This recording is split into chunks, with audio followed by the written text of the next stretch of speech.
شرک فی العبادت یا شرک فی الحقوق، اللہ کے حقوق کے لیے ایک لفظ استعمال کریں گے تو وہ کیا ہے؟ عبادت۔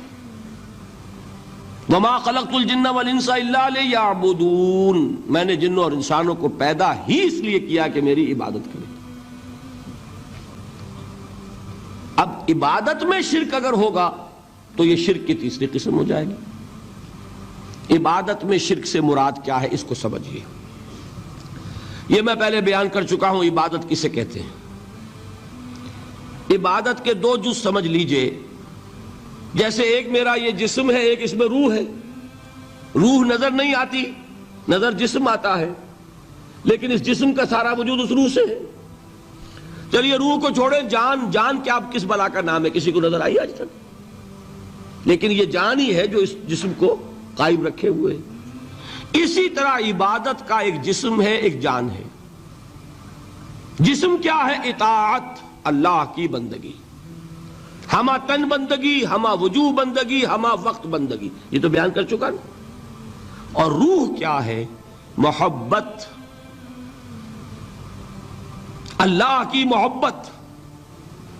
اطاعت جبر سے کی جاتی ہے تو وہ عبادت نہیں کہلاتی۔ انگریز کی اطاعت ہم کرتے تھے نا، لیکن کیا عبادت کرتے تھے؟ بات سمجھ میں آئی؟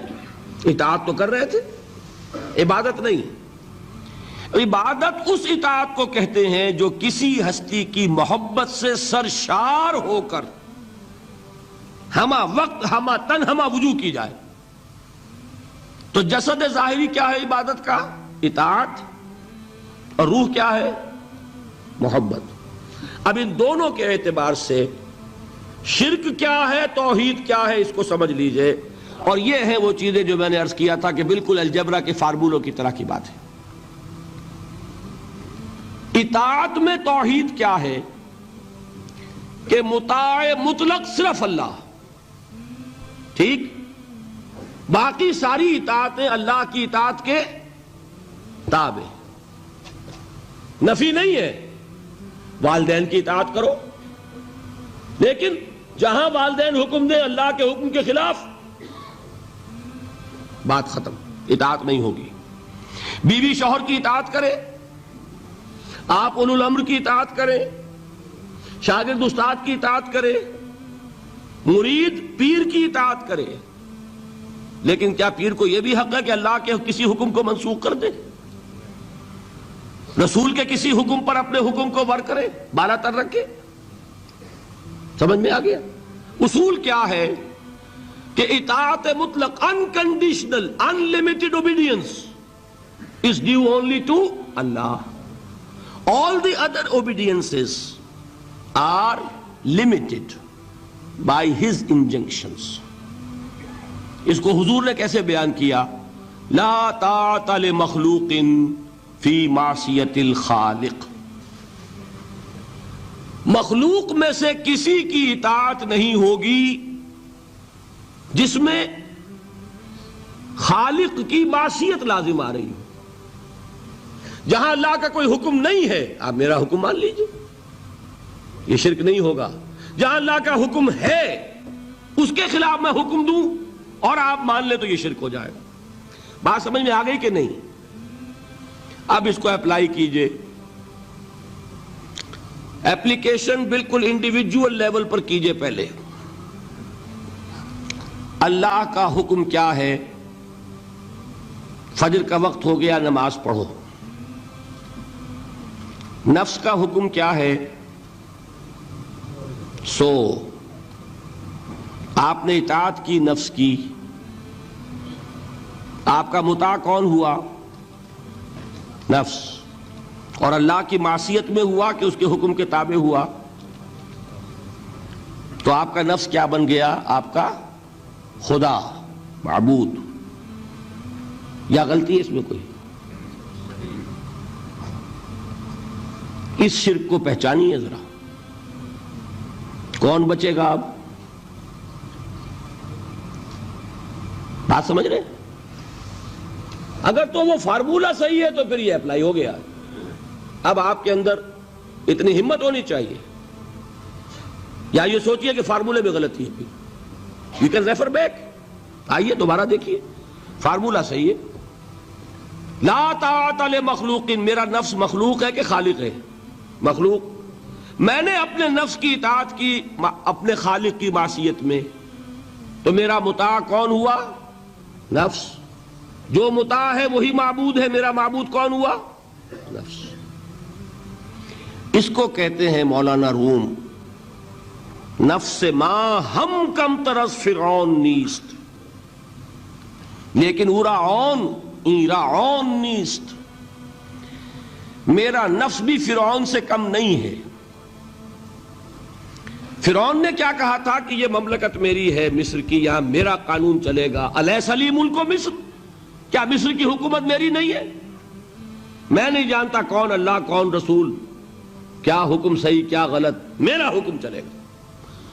تو میرا نفس بھی تو یہی کہتا، میں نہیں جانتا کیا اللہ کا حکم کیا رسول کا حکم، میری مرضی پوری کرنی پڑے گی، میری خواہش، میری چاہت، میری تمنا وہ پوری کرنی پڑے گی. اور ہم ہاتھ جوڑ کر اس کے آگے کھڑے ہو جائیں کہ بھائی ٹھیک ہے جو تیری مرضی. اللہ کی مرضی پیچھے، تیری مرضی پہلے. تو معبود کون ہوا؟ نفس ما ہم کم ترس فرعون نیست، لیکن ایرعون نیست. ٹھیک. قرآن سے سند چاہیے. قرآن نے فرمایا ارائیت من اتخذ الہہ ہواہ،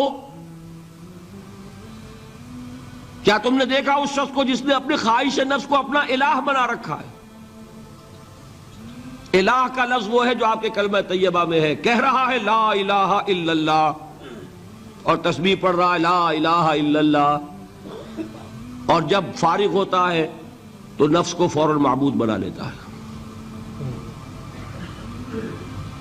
ارائیت من اتخذ الہہ ہواہ، کیا تم نے دیکھا اس شخص کو جس نے بنا لیا اپنی خواہش نفس کو اپنا معبود. اچھا اسی کو میں اب ٹاپ پر لے جا رہا ہوں، درمیان میں فل ان دی بلینکس آپ کر لیجئے گا. یہ میں نے کہا تھا انڈیویجول میں. اب آئیے کلیکٹیو لائف جو ہے، قومی زندگی، اس میں سب سے اونچی چیز کیا ہوتی ہے؟ کسی بھی ریاست کا دستور. دستور میں کیا بات طے ہوتی ہے؟ اولین کہ حاکمیت کس کی ہے. ٹھیک. اگر آپ نے کہا جمہور کی حاکمیت ہے، کسی نے کہا فلاں خاندان کی حاکمیت ہے، کیا ہوا؟ یہ ہوا کہ نہیں؟ گھبرا کیوں رہے ہیں؟ پکڑے نہیں جائیں گے. بات تو صحیح کہیے. قرآن کیا کہتا ہے؟ ان الحکم الا للہ. قرآن کی آیت ہے کہ نہیں؟ یہ نہیں ہے کہ تمہارا کوئی اختیار نہیں، تمہارا اختیار ہے، تم قانون سازی کر سکتے ہو، but with in the limits of the injunctions of the Quran and the Sunnah. اگر تم نے حاکمیت مطلقہ کا دعویٰ کیا، جو چاہوں حکم دوں، جو چاہے ہم قانون بنائیں، تو یہ حاکمیت مطلقہ ہے. اور یہی اس دور کا سب سے بڑا شرک ہے. قبر پرستی کا شرک سب کو معلوم، یہ شرک نہیں معلوم. جمہوریت ان اٹس ایسنس اس دنیا کا سب سے بڑا شرک ہے اس دور کا. Human sovereignty in any form, individual ہے تو شرک، اگر وہ پاپولر سوورنٹی ہے تو شرک. کوئی فرق نہیں واقع ہوتا. اقبال نے ایسی باتیں جو کہی ہیں وہ اصل میں اس دور کے شرکوں کو پہچانا اقبال نے، اس لیے کہ اس دور کے فلسفوں کو علماء نے پڑھا نہیں. وہ سطحی طور پر جو الفاظ ہیں ان سے کچھ بات سمجھ لیتے ہیں، گہرائی میں اتر کر فلسفہ کیا ہے، حاکمیت کسے کہتے ہیں، جمہوریت کسے کہتے ہیں. جمہوریت is popular sovereignty, know limits. جو بھی لیجسلیٹو اتھارٹی ہے، عوام کے نمائندے جو قانون چاہے بنائیں، وہ ہم جنسی کو جائز کرنا چاہے اختیار ہے. دو مردوں کو میاں بیوی کی حیثیت سے لائسنس دیں رہنے کے لیے، لیگل لائسنس، جائز ہے، قانون ان کا مرضی ہے، جو چاہے بنائیں. They don't accept any limitation to their legislative authority. We are sovereign. کیا مطلب؟ ہم جو چاہے قانون بنائیں. یہی تو شرک ہے. کیا کہا اقبال نے؟ ہم نے خود شاہی کو پہنایا ہے جمہوری لباس، جب ذرا آدم ہوا ہے خود شناس و خود نگر. ابلیس کا ایک چیلا کہتا ہے کیوں گھبراتے ہو جمہوریت و جمہوریت سے؟ وہی بادشاہی ہے، ہم نے اس کو جمہوری لباس پہنا دیا ہے. پہلے ایک آدمی بادشاہ ہوتا تھا، ایک ہوتا تھا فرعون، اب ساری قوم فرعون ہے. وہ فرعون کہتا تھا نا کہ میں جو چاہوں قانون بناؤں. I don't accept any limitation to my authority. Well, I am the sovereign. آج عوام کہتے ہیں. فرق کیا ہو گیا؟ میں نے کہا تھا نا کہ 2 ٹن گندگی تھی، وہ ایک کے سر پہ رکھی ہوئی تھی، آپ نے ماشا ماشا سب کو بانٹ دی، تو گندگی رہے گی، شرک تو شرک رہے گا. کوئی فرق نہیں نوعیت کے اعتبار سے. ہاں بادشاہت بھی ہو سکتی ہے جائز، اگر بادشاہ خود اللہ کا بندہ ہے، اللہ کے احکام کا پابند ہے اور اللہ کے احکام کو نافذ کر رہا ہو. داؤد بادشاہ تھے کہ نہیں؟ سلیمان بادشاہ تھے کہ نہیں؟ جمہوریت بھی ہو سکتی ہے جائز، بشرطے کہ جمہور یہ تسلیم کر لیں کانسٹیٹیوشن میں کہ ہمارا اختیار محدود ہے اللہ اور اس کے رسول کے احکام سے. اب وہ اسلامی جمہوریت ہو جائے گی. اسلامی بادشاہت تھی داؤد کی اور سلیمان کی. اسلامی جمہوریت اللہ کرے کہ واقعتاً حقیقتاً کسی ملک میں قائم ہو جائے، آج تک تو ہے نہیں، لیکن یہ کہ ہو جائے تو وہ اس دور کا تقاضا ہے. لیکن یہ کہ اگر ہے وہ بات کہ حاکمیت مطلقہ ہے عوام کی، تو گویا کہ عوام نے خدائی کا دعویٰ کیا ہے. سروری زیبا فقط اس ذات بے ہمتا کو ہے، حکمراں ہے ایک وہی باقی بتان آزری. جو کوئی بھی حاکمیت کا مدعی ہے وہ آزر کا تراشا ہوا ایک بت ہے، وہ فرد ہو یا عوام ہو، قوم ہو. ہاں اللہ کو حاکم مطلق مان کر اس کے احکام کے اندر اندر باہمی مشورے سے ایک نظام چلانا، یہ ہوگا صحیح اسلامی نظام. سمجھ میں آئی بات؟ اب آئیے دوسری چیز، محبت میں توحید کیا ہے؟ توحید فی المحبہ. یہاں بھی محبت کی نفی نہیں ہے. شوہر بیوی سے محبت کرے، بیوی شوہر سے محبت کرے، والدین اولاد سے کریں، اولاد والدین سے کرے، لیکن اللہ کی محبت سب سے بالا تر.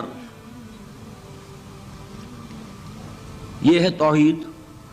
کوئی ایک محبت بھی اللہ کی محبت کے برابر ہو گئی تو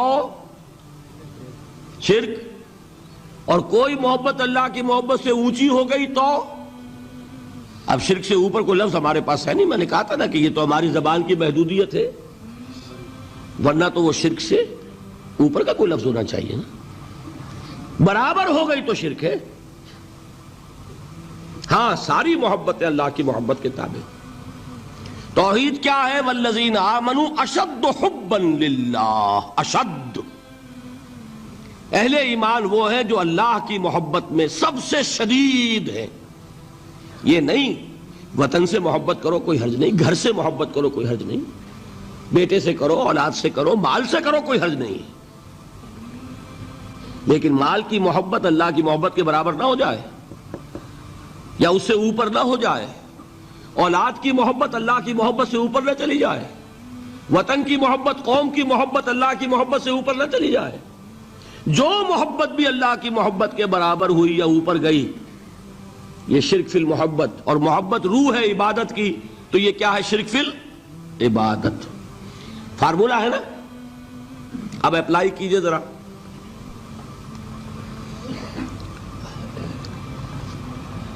آپ کو معلوم ہے کوئی شے آپ کے لیے لینی حرام ہے، رشوت ہے کوئی پیش کر رہا ہے، حرام ہے، لیکن مال کی محبت کے ہاتھوں مجبور ہو کر آپ نے لے لی. محبوب تر کون ہے، اللہ یا مال؟ نہیں، اس معاملے میں کون ہے؟ وہ تو مال ہے نا. مشکل ہے، ماننا مشکل ہے. وہ تو چاہتے ہیں شرک کے موضوع پہ تقریر ہو تو بس وہی 2-4 مسئلے جو ہیں انہی پر دھواں دار تقریر ہونی چاہیے، ہمیں کوئی نہ چھیڑے. براہیمی نظر پیدا مگر مشکل سے ہوتی ہے، ہوس چھپ چھپ کے سینوں میں بنا لیتی ہے تصویریں. باہر کے بت آپ توڑ دیں گے، یہ اندر جو بت خانہ آباد ہے اسے کون توڑے گا؟ مال محبوب تر ہو گیا اللہ سے تو آپ کا معبود حقیقتاً کون ہے؟ مال. آپ کو کیا کہا جانا چاہیے؟ زرپرست. دعویٰ کیا ہے؟ خدا پرستی کا، حقیقت میں ہے زرپرست. اور اگر دلیل چاہیے تو حضور کا فرمان تعس عبد الدینار وعبد الدرہم، ہلاک ہو جائے یا ہلاک ہو گیا درہم و دینار کا بندہ. کون ہے درہم و دینار کا بندہ؟ جس کے لیے درہم و دینار اتنے محبوب ہو جائیں کہ وہ اس کے لیے اللہ کے احکام کو توڑ دے. تو وہ کس کی بندگی کر رہا ہے؟ دولت کی. نام کیا ہے؟ عبد الرحمن. حقیقت میں کیا ہے؟ عبد الدینار. نام تو رکھنا آسان ہے، ماں باپ نے رکھ دیا. یہ محمد فرما رہے ہیں صلی اللہ علیہ وسلم، عبد الدینار و عبد الدرہم. درہم و دینار کا بندہ، لفظ عبد. ٹھیک ہے، اب اپنا جائزہ لے لیجئے. اللہ تعالی ہمیں توفیق دے کہ ہم اپنے اندر جھانکیں کہ شرک کون کون سے ہیں، کہاں کہاں ہیں. ہم اس چھپ چھپ کے سینوں میں بنا لیتی ہے تصویریں.